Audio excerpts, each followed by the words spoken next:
Welcome to class, guys. This is a financial freedom for doctors, and anybody who knows me, Dr. McNabb, knows that I have a strong passion about finances and retirement. So this is a medical topic as far as I'm concerned that deals with your guys' ability to be happy and to retire successfully. I was thinking about this earlier. I was in the doctor's lounge a couple days ago, and somebody brought up the fact that very few physicians encourage their children to go into medicine, and that's kind of a typical conversation that gets started. And I think that the root of that just basically says that physicians aren't happy with their choice of profession or what's happening to them as professionals. And I have a theory about that.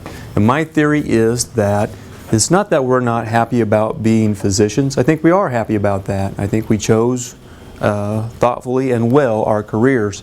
I think the thing that makes us unhappy is when we don't have the freedom, or we don't feel like we have the freedom to make our own decisions. If you feel like somebody's bossing you around, whether that be an insurance company or whether that be the hospital administration who writes your paycheck, or the Medicare, Medicaid rules change, and that it makes an impact on your life, then that's what makes us angry. We want control of our lives. We're professionals. We worked hard for this, and we think that we're entitled to that.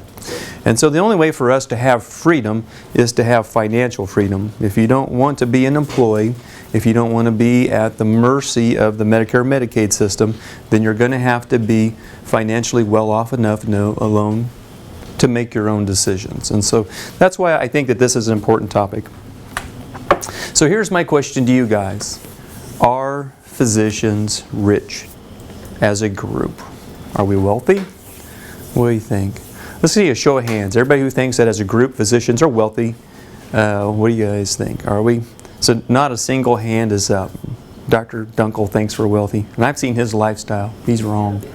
So, and I think that that's right. Physicians are not wealthy, but it's the impression that we're left with, that physicians are very wealthy people. Well, let's take a look at this. So this is from a Physician's Financial magazine that I like to read, because that's what I do for fun. And it's got some really interesting information on this. So basically, when you look at all these numbers, what this shows us is that about 54% of physicians, and that's all of them at any age group, anywhere in their careers, 54% of those doctors are worth less than $1 million. And look at those bottom two lines. What is that, about 30? About 40% of physicians are less than $549,999, and that includes their homes. Okay? And how many physicians don't have at least a $300,000 or $400,000 house? So about 40% of your future colleagues are worth a very small amount of money, and that should be a scary, sobering fact for us. So let's look at how that net worth stacks up. So net worth, for those of you guys who don't know, and I hope I'm not insulting anybody, is after you've subtracted everything that you owe, whatever you got left in tangible assets is your net worth. So how much money is in your 401k? Have you paid your cars off? What are those worth? What's your house worth? You stack it all in a pile, you subtract your debts. That's what net worth is. So look at physicians. So at the 60 age category, so these guys right here, these should be doctors that are retiring, right? They're 60 plus, they're tired, they've done their time in the trenches, they should be ready to retire. The average American physician at time of retirement is worth about $1.6 million. And look at the number 2 biggest category that they have, total real estate equity. Basically, that's Latin for their house. So of that $1.6 million that these physicians are worth, probably about $500,000 of that is their home. So should we think about home as part of our net worth? Should we think about that as part of our retirement? I would say no. I think you guys need somewhere to live. I think you should think about cars and homes as a consumer item. Yeah, you could liquidate that and maybe get your money out of it, but then you got nowhere to live, right? And that kind of poses a problem because you guys are going to buy some stuff and you're going to want to keep it somewhere. So don't get in this idea that your house is really an equity item that is to your benefit. You can't retirement on that house, right? Unless you're going to do like a reverse mortgage where you let the bank steal back from you what you've worked hard for. I would not recommend that to you. So really what we're talking about here is most physicians at the age of retirement are really worth about $1 million to about $1 million, which probably doesn't sound too bad to you guys, but we're going to look at that a little bit further. How many people in the room have read this book, Rich Dad, Poor Dad, by Robert Kiyosaki? Anybody? I got one doctor who's read it. Did you like it? Mostly. It had some points, some not so good points. Yeah, so it had some good points, it had some bad points to it. And so this guy, Robert Kiyosaki, is a very wealthy man who comes from a modest family. And he makes a really good point. Now, I don't care whether you read the book or not, but I want you to get this point really clear in your mind, that physicians are high wage earners. Everybody in this room, whether you go into pediatrics or neurosurgery, is likely to be what is considered a high wage earner. Congratulations. But there is a humongous difference between being a high wage earner and being somebody who is wealthy. And it has to do with this word passive right there. So people who are wealthy, their money makes enough money that they don't have to work anymore. All right? You guys are high wage earners. Some of you in this room might make $750,000 to $1 million at the zenith of your career, but that month that you take off to go to Bora Bora, how much money did you make? You made zero. So that's the thing about high wage earners. When we're working and working hard, we have the ability to generate a lot of cash. But when you put down your scalpel, your stethoscope at the end of the day, you're actually making $0. Think about that when you go on vacation. It'll drive you crazy. So wealthy people don't have those problems because they've generated enough wealth, and that wealth is generating enough wealth that their need to work is irrelevant. So talk about freedom, talk about happiness, your ability to say, you know what, you've made me angry and I don't want this job anymore. You can have it back. That's an option for people who have wealth. If you're a high wage earner, you may or may not be able to have that option. So I just love this slide, and I think that it really goes to describe the high wage earner. And you know, I can tell you it is almost shameful that there have been months in my career where I've literally received paychecks for $20,000 in 1 month, 20 grand, and at the end of that month I was, you know, where did it all go? I spent it all right? So, and that's a key point for you guys. Please remember that you can never make so much money that you can't spend it all right? So I looked this little factoid up just to be sure that I was right about this, but it turns out that 70% of people that win the lottery are dead broke in 5 years, all right? So even if I just give y'all millions of dollars, within 5 years, you'll have given it all back, all right? So please don't think that the key to being happy financially is just work harder and make more money. That will not work for you, no matter whether you're making $1 million or $500 million. It just doesn't work. I trust you. Either you or your spouse can spend more than you can make in a month. I guarantee it. So the first thing for you guys to think about is, what is your goal? And everybody in this room has some goal, whether they've thought about it or not, and those goals are all different. You know, some of us want to be insanely wealthy. Some of us just kind of want to be well off. Some of us just want to be comfortable in retirement, and some of us, I don't know, they just don't care at all. It's not their problem, and they'll worry about it when they're dead. So, but I would encourage you guys, stop and think about your goal. What is it that you want when you retire? What do you want that to look like? Because if you haven't set that goal, then you're never going to be able to generate a plan to get you there. You got to get on the map, and you got to know where you want to go. So this is the most important thing that I would really encourage you guys to think about. So let's play a little what if.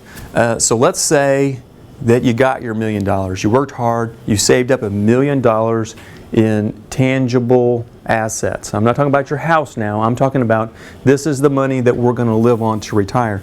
That sounds pretty good. $1 million. Now we're millionaires. That sounds pretty good. So let's look at what this really breaks down to. So as a financial rule of thumb, you should never spend more than about 4% annually of your entire retirement income. And that's really just a rough rule of thumb. It really kind of depends how good or bad is the stock market, how much money do you have, what's your emergency fund look like. But just as to get us into the game, a good rule of thumb is about 4% per annum is what you should be spending if you want your money to last you through your retirement. Okay, so let's take that $1 million. So if I can only spend 4% of that, then we're talking about $40,000 of annual income for me to live on. And just because we're retired doesn't mean we get out of the tax game, right? You're still going to pay taxes even in retirement.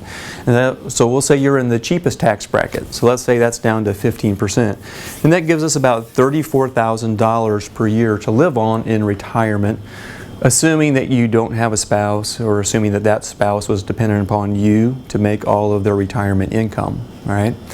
So there's not a resident in this room who doesn't make considerably more than $34,000 a year. You know, the average resident is making somewhere between $40,000 and $50,000 a year. So basically we're talking about, after a successful career of living at a physician's level of high wage earner income, in your golden salad years, you're going to live on $34,000 a year. You're going to adapt a lifestyle to less than what you made as a resident, because I don't think that's going to happen. So if you guys save up your $1 million and you plan on living on that, mac and cheese is probably what we're talking about here. And that does not seem like a good idea to me. So let's keep that in mind. So $1 million is just not going to be enough to get us where we want to be. So really, how much do we really need? And the good thing is to know that you probably need a lot less to retire on than you need to survive these years where you have children, where you're paying college bills, where you're paying off a home. Hopefully, if you've coordinated your financial life right, by the time you're ready to retire, you've paid off all your bills, you've sent all the kids on their merry way, you're no longer trying to feed 4 teenage boys, because that's a fortune spent right there, and now you're ready to live a good lifestyle on a lot less. So your ability to live in retirement is not as bad as you might think. So probably not $34,000, but maybe $60,000, $70,000 might be pretty reasonable. But not for Dr. McNabb. I've worked hard. I could not possibly live on anything less than about $125,000 a year. I owe it to myself. I need it. I want to be the coolest grandparent of all time. You know, I stay healthy. I want to travel a lot. I've got lots of goals that the wife and I want to get done. So I don't want to live a frugal lifestyle when I retire. I want to be able to really enjoy myself. So let's say $125,000 a year. What do I need to work on my retirement to get to that goal of $125,000 a year? Well, there's some assumptions that have to be made. Assumption number one is, will Social Security still be there? Now, I'm an optimist, and I think that there's just too many baby boomers out there to allow Social Security to go away. And when I read a lot of financial blogs and that sort of thing about people who are supposed to be paying attention to this sort of thing, the consensus is Social Security in some form or other will probably continue to be there for a long, long time, regardless of who becomes the president next, whether that be Bernie Sanders, who extends out my Social Security spending or what have you. Social Security is probably going to be there, but maybe it won't. But let's say the Social Security is going to be there. Well, we are high wage earners. We max out how much we put into Social Security. Not everybody does that, but I assure you, you guys are going to. So you should feel entitled to about 30 grand a year in Social Security retirement funds, assuming that things stay the way that they are. So really, if $1 million at 4% is about $34,000, then Social Security kind of represents like your first $1 million earned, right? So everything else on top of that. But that is an assumption. So assuming the Social Security is going to be there, then basically, you know, I take that $30,000 and a $30,000 for every million I make. I'm going to need about $3 million in retirement savings plus Social Security to meet that $125,000 worth of annual revenue. You guys see how I did that? And if Social Security goes away, then you're going to have to toss an extra $1 million on top of that as well. So somewhere between $3 and $4 million will probably get me the lifestyle that I say is good enough for me. So that's how I get at that number. And you guys need to think about that. Maybe you're very frugal, or maybe you guys really want a very lavish lifestyle. So think about the end goal. How do you want to live? Does it have to be the Taj Mahal, or do you guys have a very modest dream, and then adjust accordingly? So let's go back to this chart. So okay, so $1.6 million is what the average American physician has got in net worth. But whoops, 500,000 of that was their house. Now they're down to $1 million. So that's not much in the way of retirement savings. So if you follow the basic pathway that most American physicians follow, this will be your fate. This is what the vast majority of physicians end up doing, okay?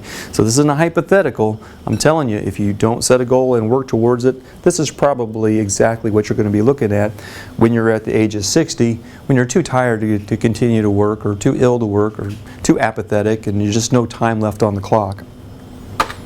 All right.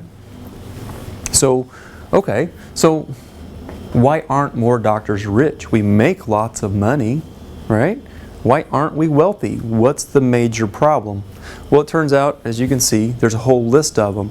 The first one is that you guys are entering the job market a decade behind your peers. You know, the rule of 72 says that whatever your return of investment divided by 72 is going to be the doubling time of your money. So assuming that you can get 10%, which you're probably not going to be able to in this market at this time, then every 7 years you're going to double your money. So, you know, if you guys leave a decade off of your earning potential, what's happened is you've lost a doubling time. So if you're planning, let's say you guys work from 30 to 60, that's roughly 3 doubling times. Well, everybody else in the country's got 4 doubling times, all right? And anybody who can double your money for you, that's a beautiful thing. But unfortunately, because of the length of our training, most of us don't really get into practice and start making cash until we're in our 30s. Well, your peers all finished off college in their early, mid-20s, and they've been way ahead of you potentially. So that's one really important thing. I can't say enough about compound interest and doubling time. You want that on your side. Next thing is these student loans. I just don't know any other profession where people come out with 6-figure loans. I don't know, do lawyers do that? I don't think so. Can you think of any other professions where, you know, $200,000, $300,000, $400,000 loans? Vets. Veterinarians, so veterinarians, so and dentists, yeah, the health professionals just kind of get it hard. And that's a considerable amount of debt, guys. I think there are small African nations who have less debt than the average medical student. And so if you don't think that that's going to sap your financial buying power, it will.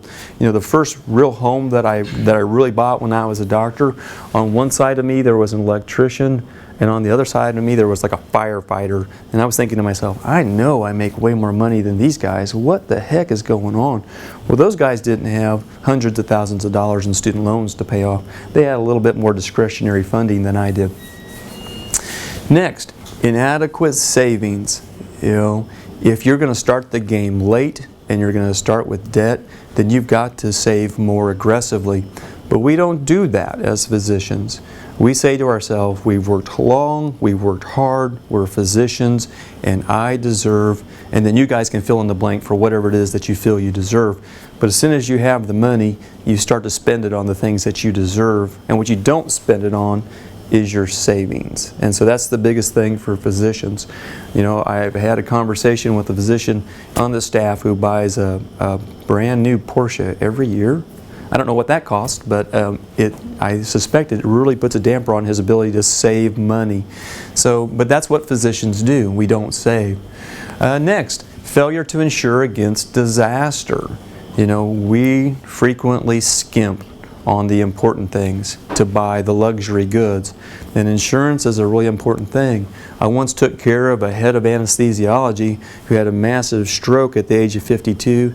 did not have long-term disability insurance, was not lucky enough to die, and that guy and his wife, who hadn't worked for 30 years, went from making like $500,000 or $600,000 a year down to making $0 per year, and lost the house that they hadn't paid for, the luxury cars that they had all been leasing, and by the way, his wife, which was 50 and hadn't worked in 20 or 30 years, had to go out and find a job that she was suitable to do. I'm sure that was quite the lifestyle change for them. So I've seen in my own career physicians suffer tragedies when they have not insured their career very well. So that's an important topic as well. Next topic, poor investment planning. We're doctors. We know everything there is to know about the Krebs cycle. We know everything to know about antibiotics. What do we know about investing? 401ks, 457s, 459s, compound doubling. What do we know about these things? Stocks, bonds, what are the difference in those things? When did we ever have a course on those? So if this is something that you don't have a passion for and you're not interested in, it's really possible for you to know nothing about how to invest your money and to do a really bad job with it. And then once you've lost that decade or two goofing around doing all the wrong things and wasting your time and money, you can't get it back. And physicians do that a lot. And then last but not least, excessive investment costs.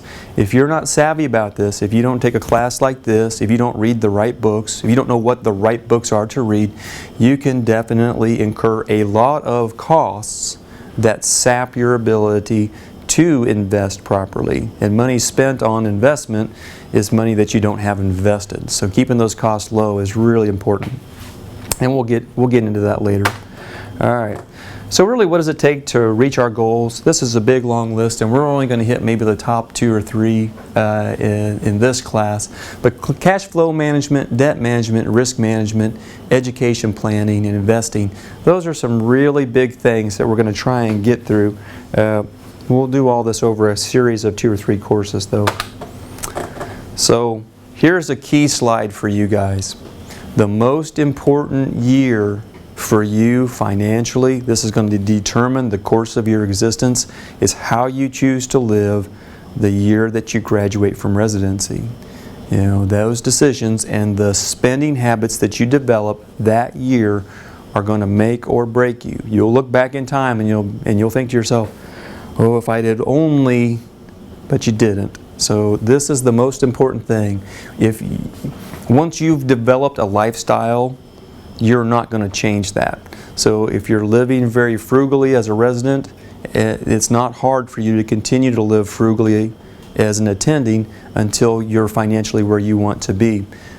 If you go from living frugally to spending $100,000 extra a year, you're not going to put the genie back in the bottle. It's going to be extremely difficult for you to turn down that lifestyle. So you've got to decide for yourself, probably here and now, what you want that path to look like. And that kind of just depends on your goals. All right, so here's cash flow management for you guys. We're really going to have to talk about budgeting. I can't say enough about emergency funds. And we're going to talk about some of these other things as well that I think that are things that you guys should be taking advantage of as medical students and as residents. All right. So first, you got to assemble your financial team. How many of us are married? 1, 2, 3, 4, 5. So about half of us are married, and half of us aren't married. And somewhere along the way, probably most of us will end up married. So most importantly, you know, you and your spouse have got to be on the same financial game page. You can have the best intentions of the world. If your spouse does not share those views, you will not reach your goals. So either number one, don't marry somebody who has financial goals that aren't similar to yours, no matter how good looking they are, how much they make you laugh. If they're a financial disaster and they're not willing to fix it, don't marry that person unless you really like being poor, because they will help you stay poor. You know, there's this book called The Millionaire Next Door. It's a great read. I would highly recommend it to you. There's not a lot of math in it, so don't get scared, doctors. But they describe offense and defense. You know, you can't win a football game with just offense. You got to have good defense too. So you guys are high wage earners. You're great offense. You're going to go out and drag home $300,000, no problem. But where's the defense? If your spouse is spending $301,000 a year, you're just extra poor, right? So you got to have offense and defense. So get your team on board. They can't, if you're married, they're not your goals, they're our goals. And I can't harp that enough to you guys. So until you've had that conversation, you're probably not likely to get anywhere. So these are some concepts about cash flow management. Cash is stored life energy. You know, if I've got to roof my house, you know, I can either invest 20, 30, 40 hours of sweat and toil and materials and try and roof that house myself, or I can dip into my savings account and pull out the cash and say, do it, right? Or same thing with car maintenance. Whatever horrible thing is you don't want to do with your time and resources, that's what cash is for. So you're going to have to build up some serious amount of cash energy to accomplish things in life that you just simply can't do, because you don't want me roofing your house. If you ever want to know how bad my astigmatism is, let me roof your house and we'll just see how crooked that looks. So next, budgets. So budgets are just a plan to meet our financial goals. If there's two words that human beings, particularly Americans, don't like, they're these words: diet and budget. We hate those two words. But a budget is really just your plan to meet your financial goals. And if they're your goals, really, that doesn't sound like a bad thing to me. So first you have to decide what you want your money to be doing for you. And then once you've done that, all you have to do is be able to keep score. Is my money doing what I said I want it to do? So I personally think there's a saying that goes something like this: if you're not keeping score, you're not really playing the game. And I don't even know what that applies to, but I think it definitely applies to your finances. If you don't have a budget, and if you're not keeping track of that budget, then you are not really playing the game. You are fooling yourself.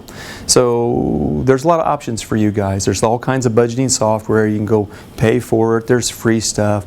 Bank of America has free software if you're just their customer.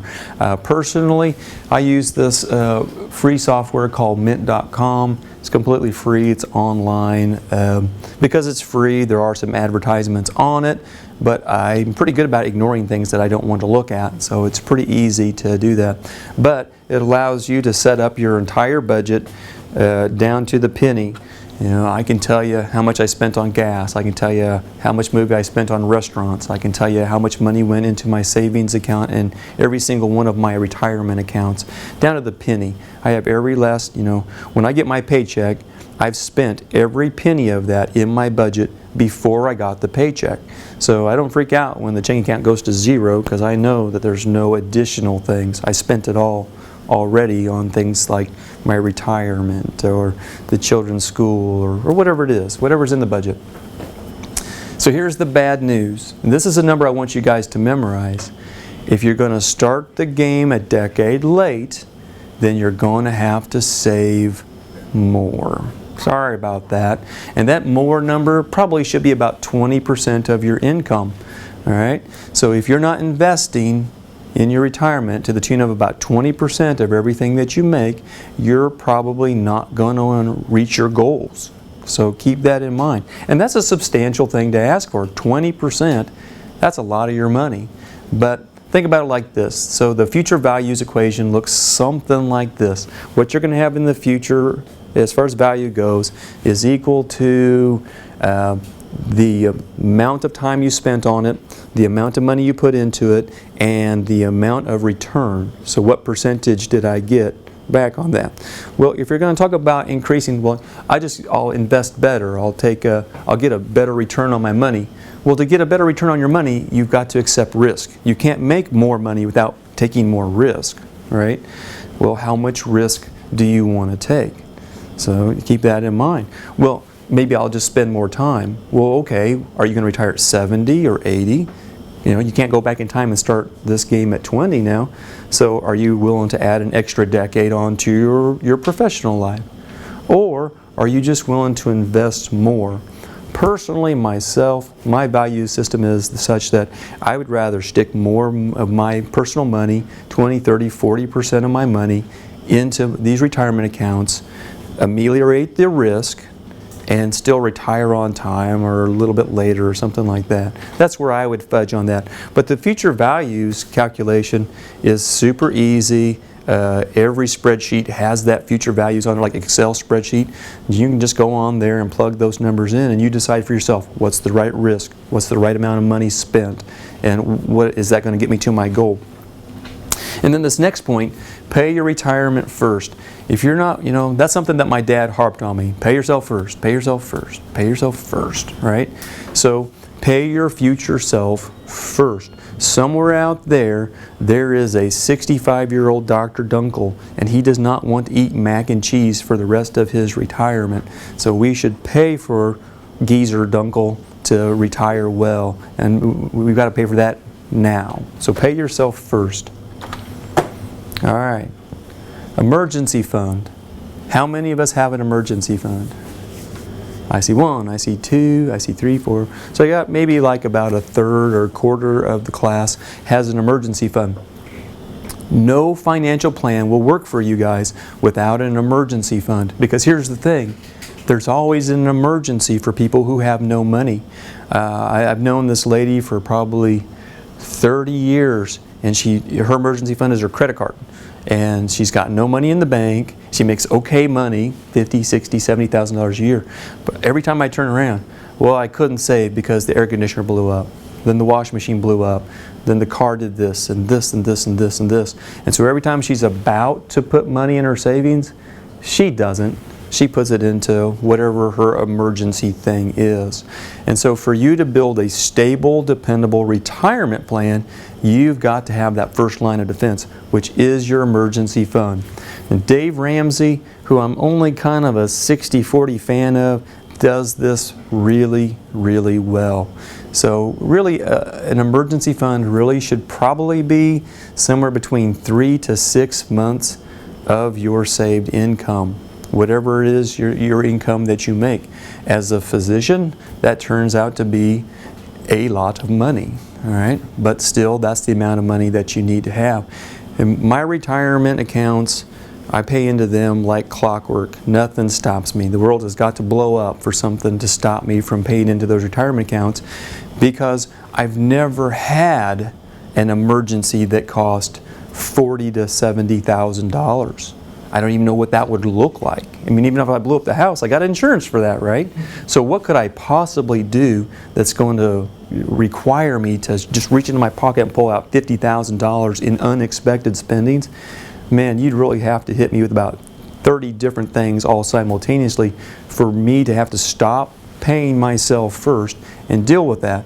So I just can't hammer that concept enough for you guys. 3 to 6 months of your income needs to be saved up into your emergency fund. And if you don't have that, do it. Don't bother investing in your retirement until you have that, because you're just going to start dipping back into your retirement accounts every time you have a disaster. So don't. Get this first. Boop. Oh, there was a tip there. So my advice to you is, if you're going to have $30,000 to $70,000 hanging out in an account that's readily available, I'd get a money market account. Just seems very silly to leave that much money laying in a bank account where you're going to get 0.03 or 4 or 5. I mean, you're going to make no money on that, and it just breaks my heart to have that much money stagnating. So I wouldn't do it. Money market accounts will get you at least 1 to a little over 2.25%. What's the question? What is a money market? How do you find a money market account?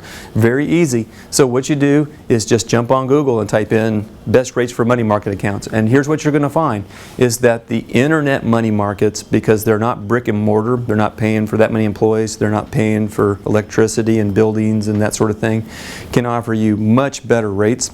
Myself, Sally Mae, has a really decent money market account. It's all online, so I just stick my money right into that. I figure I gave enough money to Sally Mae in my time. Sally Mae should give me some money back. That was my thought on that one. So there's lots of money market accounts out there. So at least I get 1 or 2% back on my money. The other thing when you get to a considerable amount of money in your emergency fund is you can do what's called CD laddering, so certificate of deposit, long-term CDs, and you just ladder them so that as they expire and you collect the revenue from that, you just reinvest them back into a CD. Money markets and CDs are very easy for you to get your money out of very quickly, which is what we need in an emergency fund, right? Don't invest that in the stock market where you might lose it. Don't lock it into something that you can't get access to for a prolonged period of time. You want something that's fairly liquid, which means that you're going to make way less on that, but you should at least make something on it. So, you know, I'm thinking I'm making, I don't know, 1,000, maybe 1,800 bucks a year. It's better than nothing, right? So it offends me to leave that much money sitting there doing nothing. But yeah, super easy to look up money market account. And so this was a screenshot of all the money market accounts that were competitive at the, I think about a year or so ago, maybe 2 years ago when I pulled this up. And you can see that the interest rate was ranging somewhere between 0.7 and 1. Now it's about 1 to 2 and a quarter, something like that. So slowly the stock market is kind of crept back up. But there's tons of them. Find something that you feel like you can trust, that you've heard of, and then you can do it. All right, so obviously this is a lecture all about saving your money and not spending the money.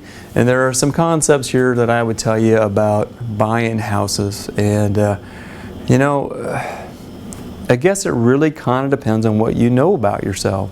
You know, I mean, like, let's take somebody, for example, who's native born to this area, has no intention of going anywhere. Parents are here, everything's here, went to school here, they're staying here. Well, okay, maybe buying a house for that person is a great idea.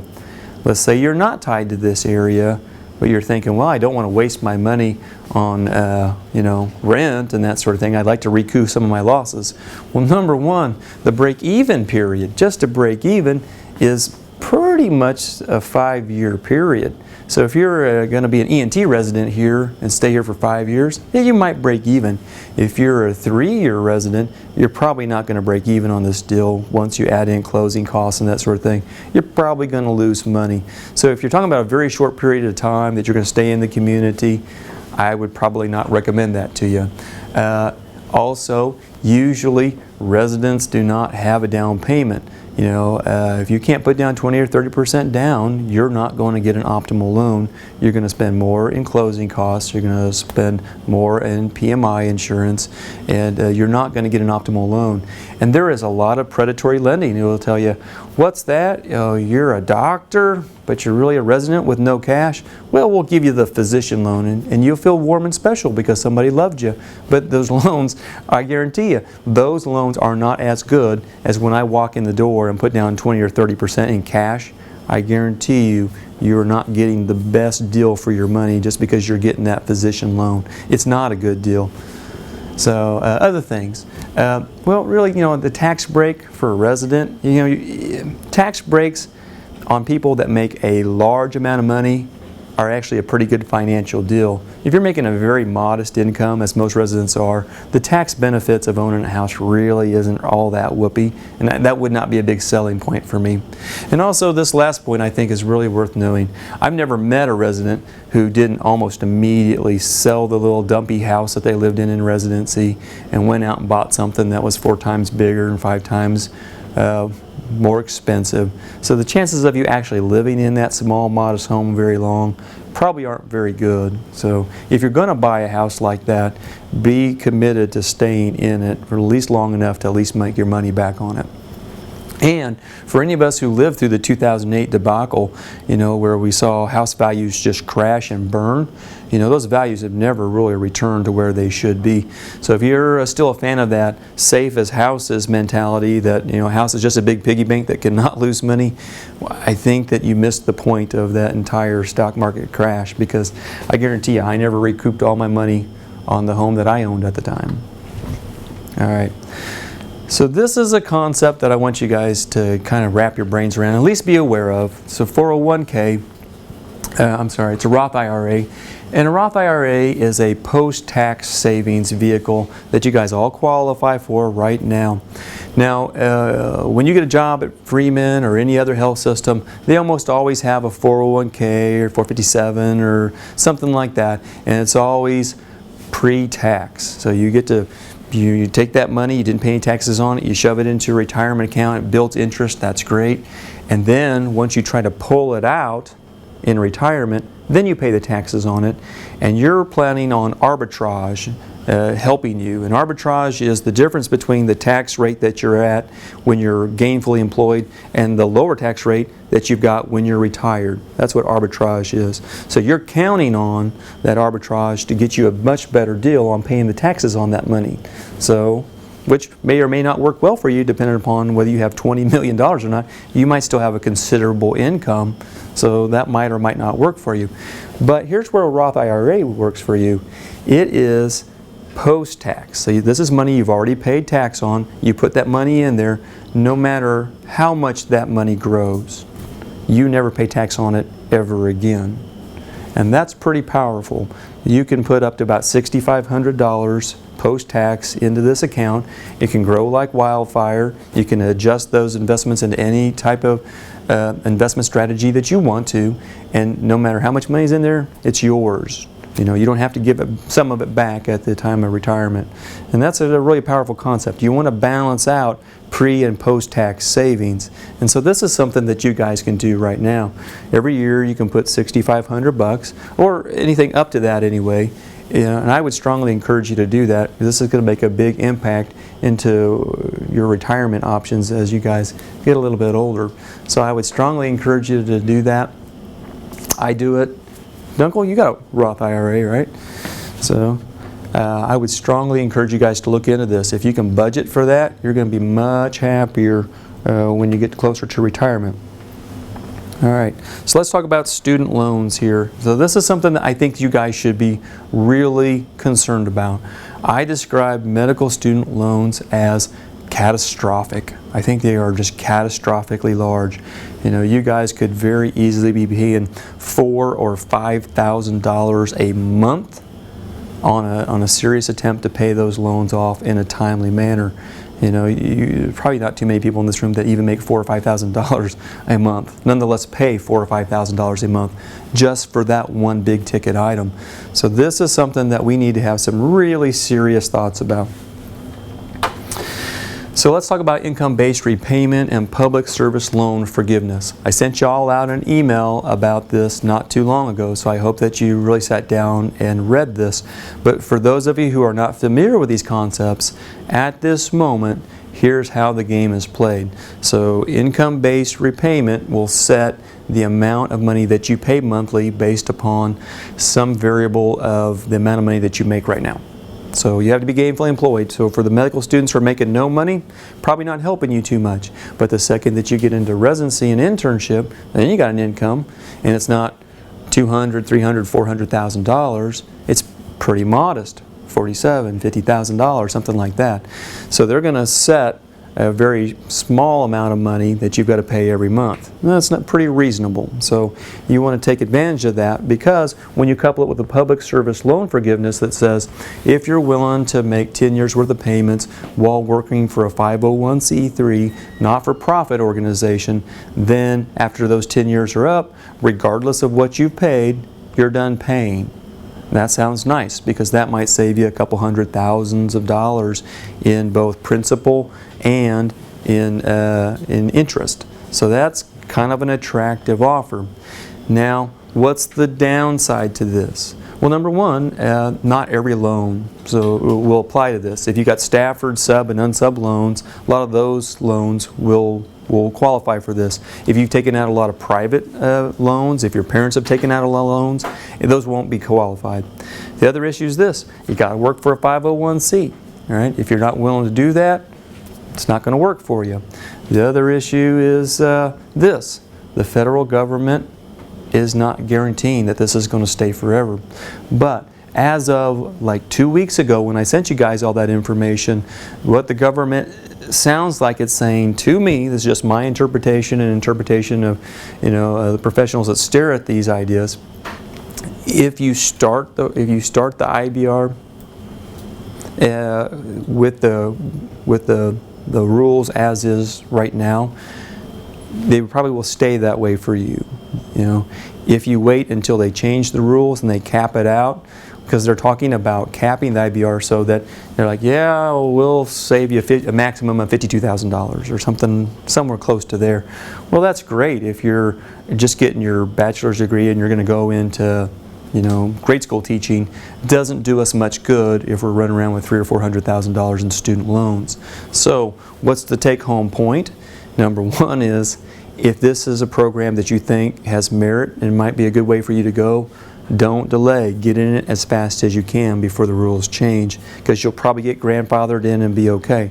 Once the rules change, I don't even think it's worth doing at that point. I wouldn't recommend it to you. I've talked to a number of residents and recent graduates who have made a decision to go with the IBR and then to pay themselves into a money market account or into an investment vehicle, with the thought that if after 10 years, if the government really does pay that off, then they're scot-free and they're sitting on a large lump of cash that then they can go invest, buy a yacht, get a lake house, whatever. But on the other hand, if the IBR falls through and the federal government does not honor its obligations, then you can just take all that money out and boom, be done with it. So I think that that's probably a fairly wise way to kind of cover both sides of that. And so IBR is one thing to think about. And personally right now, I don't think that you guys should worry about the future rule changes. I think that you should make the best decision based on the rules of the game at the time that you want to play the game. And you know, if you constantly worry about what the future may or may not bring, you're going to be so afraid of making one move either way that you get nothing done at all. So I'd say decide for yourself whether you think that that's a good goal or not, and then go with it. All right, so let's just run an example. So let's talk about Joe. Joe's internal medicine intern. Hey, he's making $45,000 a year, and boy, Joe is broke. He's got $400,000 in loans. So he starts the IBR and pays about $85 a month through his residency. And I stole these numbers from a federal website. That's where they came from. So then he does his 3-year fellowship. So he does his 3-year residency. Then he does a 3-year fellowship, making $55,000, and he's paying maybe $170 a month. So now he's got like 6 years under his belt, making those payments to the 501c. So then he gets a job. Now he's an attending, making $200,000, still working for a 501c. So now he's paying about $1,400 a month, but only for 4 years, because he did the first 6 years when he made very little money as a resident or as a fellow. I'm not sure where you do a 3-year fellowship. I'm not sure what that looks like, but anyway, that's Joe for you. So then after that 10-year total, he's forgiven. All that extra money goes away. So at this point, he's paid a grand total of about $75,000, and his loan balance is upwards around $700,000 because of all the interest he did not pay. Remember, he was capped out on how much he was paying per month, but that interest kept building up. Well, he didn't have to pay for any of that because he got all that loan forgiveness. And even though it's not on this slide, though there are other types of loan forgiveness from the government, both federal and state, you need to pay close attention to whether that's tax-free or not. Because if it's not tax-free, if somebody gives you a $700,000 gift and you have to pay the taxes on that, you're going to be the happiest followed by the saddest person you've ever seen in your life. So be careful about that. This is a tax-free gift when they write this off. Not every program will do that for you. So he ends up having $324,000 of the original loan forgiven just for working for a not-for-profit for 10 years. So that's kind of a compelling argument why this might not be such a bad idea, assuming that it stays. And we already talked about what are the downsides. Every pro has a con, and these are the cons of doing the IBR. So keep it in mind. So now let's meet Dr. T. So Dr. T, he's an IM doc who didn't do the IBR, and he's got about $300,000 in loans. And every year I talk to residents, are you doing this? I meet at least a handful who never do this for one reason or another. So some of these people are just doing this on their own. And I'm sure they've got good reasons, or maybe they don't, but that's their issue. So he comes out of residency, and he's used to making $45,000 a year, and now all of a sudden he's making $220,000 a year, which I think you guys are going to make more than that regardless.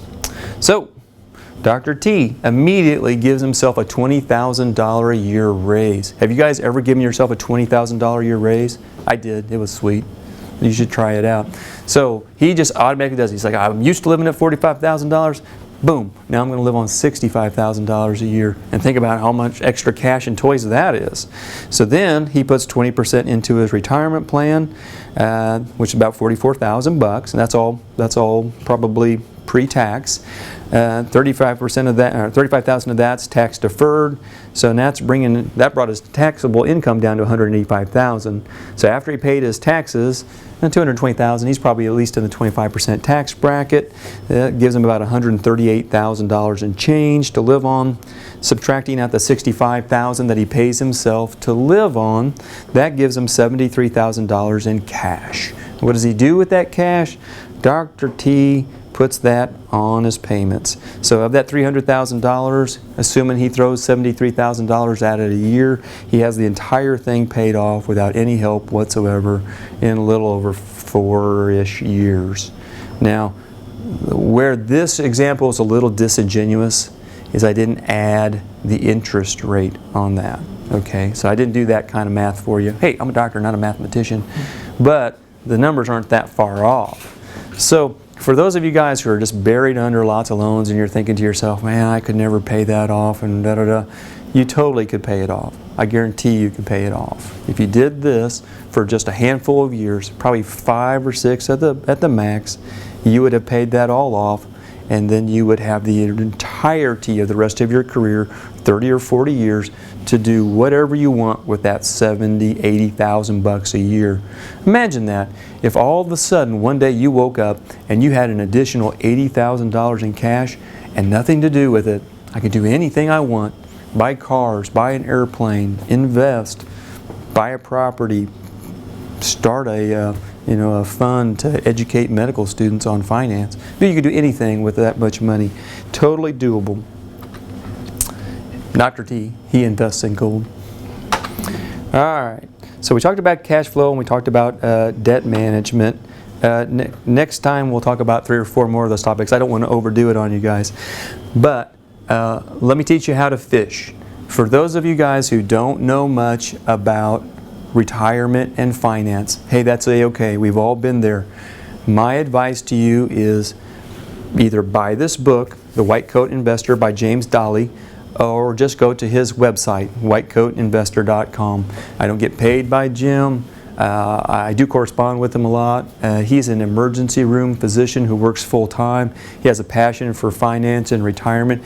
His head for numbers is way better than mine is. He's a very smart, very friendly doctor who just loves to blog about what are the financial options for people who are high wage earners. So it does not necessarily limit itself to just physicians. It's really high wage earners, because that's what we're all going to turn out to be. Now, there's a lot of resources out there for finance. Some are really bad, some are really good, and there's probably not a good way for you guys to know as novices, well, this is garbage, don't pay any attention to that, and this is really good stuff. I can tell you, this one book or this one website that you can go to for free will probably spell out for you everything that you need to really kind of get a good understanding of the basics of finance, the basics of retirement, the basics of wealth building, and probably won't lead you astray too much. And so I would strongly recommend you at least start with this resource and let him guide you. And on his blog site, he has something for everybody.